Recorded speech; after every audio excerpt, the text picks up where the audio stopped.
Warga Desa Anjun, Kecamatan Pleret, Purwakarta, Jawa Barat digegerkan dengan kematian seorang pria yang diduga dipatok ular Jumat. Saat ditemukan, korban mengeluarkan darah dari mulut serta ada bekas luka membiru di bagian kaki. Penemuan mayat pria yang akhirnya diketahui bernama Andi, 65 tahun, menggegerkan warga sekitar. Jasad korban ditemukan di sebuah rumah kosong dan diduga tewas akibat digigit ular berbisa. Oleh warga, jasad dibawa ke rumah duka di Kampung Cirogong, Desa Anjun, Kecamatan Pleret, Purwakarta. Tim Inafis Polres Purwakarta segera melakukan pengecekan TKP dan memeriksa jasad korban. Hasil pemeriksaan sementara ditemukan luka membiru pada kaki korban mirip gigitan ular dengan mulut mengeluarkan darah. Namun, polisi belum bisa memastikan kematian korban akibat gigitan ular, mengingat ada keterangan warga yang mengatakan jika korban sempat terluka di bagian kaki saat masih hidup akibat tersandung batu sewaktu berjualan cilok.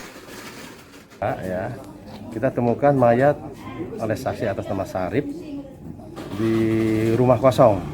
Rumah tersebut untuk pembuatan keramik.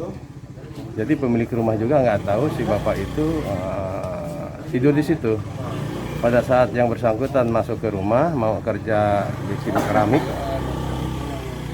ada si korban terbaring di ruangan kosong dengan kondisi mulutnya mengeluarkan darah, tengkurap posisinya ya.